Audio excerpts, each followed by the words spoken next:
Vous savoir nombreux, c'était un plaisir. Madame, messieurs, bienvenue à suivre cette grande édition du journal sur les tam-tams numériques. Des espaces gratuits, des émissions et des publicités sont offerts à tous les partenaires, auditeurs et téléspectateurs de la radio-télévision Goma qui vous tout au long de ce mois de décembre 2020. La directrice gérante de cet organe de presse précise que cette promotion a un double objectif, à savoir remercier tous les partenaires, auditeurs et téléspectateurs de la RTNK pour leur fidélité, mais également leur offrir un cadeau de Noël et de Nouvel An. Gloria Sifiwe, directrice de la radio-télévision Goma qui vous explique. Pendant cette période de festivités de fin d'année, donc de Noël et de Nouvel An, nous tenons d'abord à remercier tous nos partenaires qui nous ont accompagnés tout au long de cette année 2020. Mais tout en remerciant nos partenaires, nous voulons également leur offrir des cadeaux pour montrer combien nous apprécions la façon dont nous avons travaillé avec eux tout au long de cette année 2020. C'est ainsi que, d'abord pour nos partenaires à la télévision, nous offrons un espace gratuit à ceux qui ont collaboré avec nous, notamment une émission gratuite pour les partenaires qui sont avec nous à la télévision. Pour ceux qui nous ont accompagnés tout au long de cette année 2020, dans les cadres de spots publicitaires que nous diffusons à la télévision, nous offrons également 10 diffusions gratuites à la télévision pour les spots publicitaires.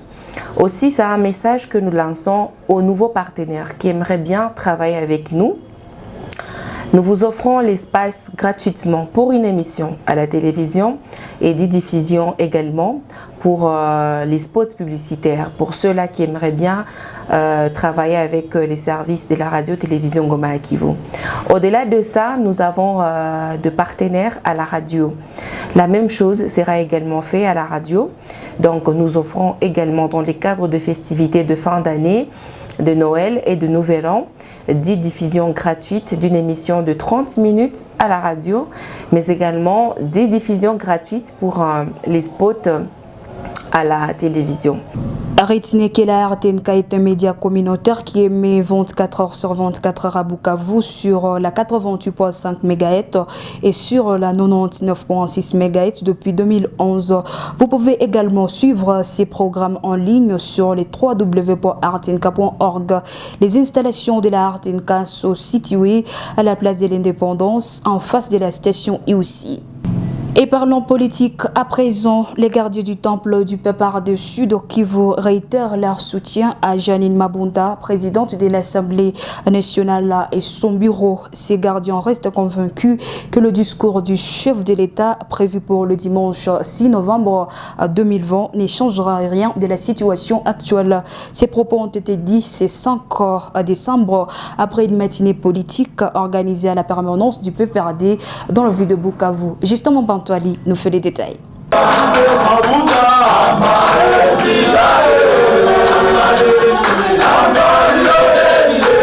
Au cours de cette mise au point, les gardiens du temple ont passé en revue la situation politique du moment caractérisée par des intolérances politiques. Pour Bernard Zagabé, il est temps de mettre fin à ces intolérances. Dans leur allocution, les gardiens du temple ont réitéré leur soutien à Janine Mabunda.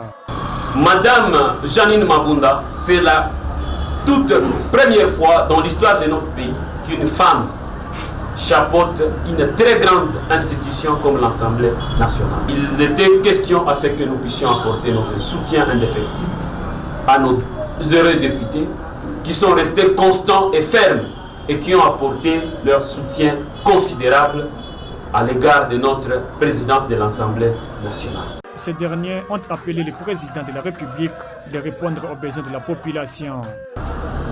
Nous voulons faire l'état des lieux sur la situation de la nation.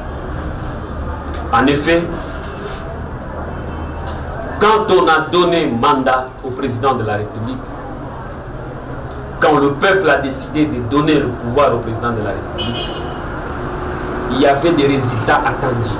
Ce que les Congolais attendent de vous, d'abord, Au niveau du site Kivu, nous attendons la réhabilitation de la route Bukavu-Uvira jusqu'à Fizi. Nous voulons voir les habitants de Chabunda quitter le matin et arriver à 14h à Chabunda. Aujourd'hui, le transport coûte plus cher de Chabunda à Bukavu, plus que la Chine jusqu'à Kigali. Pour les gardiens du temple, la personne de Joseph Kabila est un patrimoine qu'ils doivent défendre. Ce qui fait que nous sommes loyaux envers le président honoraire Joseph Kabila Kaba.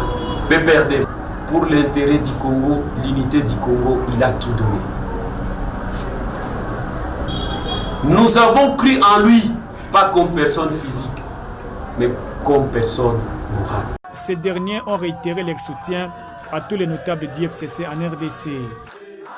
Et puis fin, c'est 5 décembre 2020, du marathon des remésurage du domaine à conflit de Mbobero entre certains habitants et l'ex-chef de l'État, Joseph Kabila Kabange. Une opération qui a été effectuée par des experts géomètres et juristes de deux parties en conflit. Après cette opération, il a été constaté que la famille Kabila n'a empiété que 20 mètres de terre de la population, alors que les habitants de Mbobero se trouvent en grande majorité dans la concession de l'ex-chef de l'État, selon les documents datant de 1953. Comme promis, les représentants de la famille Kabila ont indiqué que les terres qui ont été prises seront rendues aux propriétaires. À l'absence de la délégation de la population dite victime de démolition et de son parrain, la nouvelle dynamique de la société civile. À cette dernière journée, les conseillers juridiques de la famille Kabila, maître Jean-Claude Dialiroy, s'est dit satisfait des résultats obtenus. Pour nous, en tout cas, contrairement à ce que les gens avaient cru, qu'on aurait débordé des parcelles jusqu'à aller dans les champs de voisins. Je dois reconnaître que vers la rivière qui quitte le bas fond de Murundu, côté Mbiza, il y a eu un décalage d'à peu près quelques mètres. Et nous, côté Kabila, on a accepté qu'on devra remettre la clôture où elle doit être indiquée par rapport au rapport des techniciens. Mais ce qui est grave, c'est que je n'ai pas été content quand j'ai vu à la dernière minute, au dernier jour, presque, les amis de la NDC et autres refusaient de terminer avec nous les mesurages, estimant qu'on aurait débordé du côté du banc fond de la colline. Mais heureusement, comme vous vous êtes rendu compte, le propriétaire de la parcelle qu'on croyait, où on croyait qu'on aurait débordé, il a donné un son de cloche. Il a dit, c'est moi le propriétaire, comment les gens qui viennent d'ailleurs peuvent maîtriser ma parcelle plus que moi-même. Il s'y est de signaler qu'après s'être mis d'accord sur le remesurage, la délégation de la population voisine du domaine de Kabila, par l'intermédiaire de la NDC, a dans une déclaration signée conjointement par Jean Chrysostome Kidjana et Bagou Makameme, récusé la méthode utilisée par les techniciens de la partie Kabila. Et puis, l'arbre est un capital important pour le développement socio-économique et environnemental. C'est sous cet thème que la RDC a célébré la journée nationale de l'arbre, célébrée le 5 décembre de chaque année. En RDC, le ministre national de l'Environnement, Claude Nyamugabo Beziboué, invite la population à lutter contre la déforestation des écosystèmes. Distemamba, encore une fois de plus. Dans son message adressé à la nation, le ministre de l'Environnement Claude Nyamugabo a appelé la population à lutter contre la déforestation, mais surtout protéger les arbres qui garantissent un bon environnement. Nous devons donc nous mobiliser pour la reconstitution du capital forestier par la restauration du couvert végétal, la préservation des zones déforestées et dégradées. Très chers compatriotes, nul n'ignore l'importance de l'arbre sur divers plans, notamment social et culturel, économique et environnemental. Sur le plan environnemental, l'arbre constitue un habitat pour d'autres êtres vivants tels que les oiseaux et d'autres animaux. L'arbre protège le sol contre les érosions. Il fertilise le sol. il absorbe les gaz à effet de serre et participe au maintien du climat. C'est ici l'occasion de remercier tous les partenaires au développement qui ne cessent d'accompagner la République démocratique du Congo dans la gestion durable de ses forêts. Le cas notamment des projets financés par l'Initiative pour les forêts d'Afrique centrale, CAFI, des projets RED+, et du programme d'investissement pour la forêt. Occasion également pour le ministre de l'Environnement de procéder au lancement de la campagne Jardin scolaire pour 1 milliard d'arbres en RDC. Et puis bonne nouvelle pour les vendeurs de viande et des friperies dont le marché des Kadoutou et Hangar est en plan de construction pour le permettre à mieux exercer leurs activités malgré les intempéries. Suivez. Lors de sa visite de suivi des travaux de construction de ces hangars, le maire de la ville de Bukavu s'est dit satisfait de l'évolution de ces travaux qui consistent au remplacement des tôles dans le rayon de viande et de friperies, mais également la construction proprement dite du hangar. Meshak Biloubi invite le vendeur à mieux collaborer avec les autorités en place pour permettre la réalisation d'autres projets de développement dans ces marchés. Je suis très content puisque nous sommes en train de finaliser. Vous voyez déjà la toiture en fer. C'est un travail très appréciable qui a été abattu.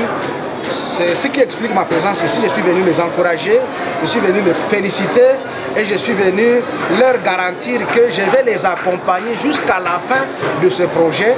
Et dès que celui-ci se termine, nous irons à l'intérieur du marché, nous allons ériger des bâtiments en étage pour le marché, le grand marché de Kadoutou, qui est le plus grand marché de l'Afrique centrale. Le président syndical du marché de Kadoutou, André Loubala, remercie le maire pour son implication dans l'amélioration du travail fait par le vendeur. Il les appelle à faire un bon usage de ces bâtiments. Pour nos vendeurs et vendeuses, de toutes les façons, le message, c'est un message de joie, puisque bientôt on va avoir un hangar, là on va placer nos vendeurs qui sont tout au long de la route, et je crois que ça serait une fierté. Ces travaux sont exécutés grâce aux taxes payées à la mairie par le vendeur-vendeuse du grand marché de Kadoutou. Et la société civile de Mwenga s'indigne contre l'exploitation illégale de minerais, l'insécurité grandissante dans cette partie du sud Kivu et les délabrements très avancés de la route nationale numéro 2. Dans une déclaration déposée à votre organe de presse, la société civile rappelle que la population de Mwenga vit dans des conditions difficiles avec le flambé de prix des denrées alimentaires qui est occasionné par l'état critique du tronçon Kassika Mwenga Kemituga. Mignota Kassé Richard, président du bureau territorial de la société civile de Mwenga, revient sur les difficultés qui traversent la population de ces territoires. L'objet de cette correspondance est la revendication. Nous venons porter la voix de la population du territoire de Mwenga et de la ville de Kamituga face à l'insécurité sociale et économique qui prévaut sur le terrain. Et cela est dû à une impraticabilité totale de la route nationale numéro 2. Aussi, cela est lié à l'exploitation illégale de nos minéraux par des sociétés minières. Ils ne respectent pas les codes miniers actuels. Au niveau de Lugusho, on assiste à une police qu'on ne sait pas identifier, les JKK, qui sème terreur à la population dans les sites miniers. Au niveau des Sougoulou et tout consort, la présence aussi des militaires. La fois passée, il y a eu mort d'un policier, d'un élément FARDC. Et tout ça, ça sème confusion avec les conflits de leadership entre les autorités militaires qui veulent s'accaparer le contrôle de certains carrés miniers. Et cela pose problème. Nous invitons les autorités du niveau national qui ont la compétence de réhabiliter cette route, assistée par l'autorité provinciale, de réhabiliter immédiatement cette route. Mais aussi nous recommandons à l'autorité provinciale de recommander à ces Chinois-là de nous amener tous ces engins-là qui passaient pour aller exploiter les minéraux au niveau de Kitutu, de venir sauver d'abord la route. Et puis, avant de boucler cette grande édition du journal sur les tam-tams numériques, parlons à présent de la SNEL. La ligne des savantes KVA à Buhanda Hanta au sud de Kivu et Mugunga au nord Kivu sur une longueur de 93 km sera construite par la Société nationale d'électricité SNEL afin de disponibiliser l'énergie électrique à l'est du pays. Cette précision a été faite par le directeur provincial de la SNEL ce samedi 5 décembre 2020 lors de la présentation officielle au gouverneur de Provence d'un transformateur de 50 000 kVA mis à sa disposition dans le cadre du projet multinational d'interconnexion des réseaux électriques de pays du Nil, notamment la RDC, le Rwanda, le Burundi, l'Ouganda et le Kenya, sous financement de la Banque africaine de développement à un montant de 46 millions de dollars. À en croire les directeurs provinciaux de la SNEL, cet outil électrique vient accroître la capacité disponible de 22 MW supplémentaires au site Kivu et améliorera ainsi la desserte en énergie électrique et contribuer au développement socio-économique de la province. L'ingénieur Jovi Moulemangabo demande aux autorités provinciales et nationales ainsi qu'aux différentes notabilités prisées d'esprit de développement de sensibiliser les populations autochtones à libérer l'espace des pylônes et couloirs des lignes pour la matérialisation effective de ces projets.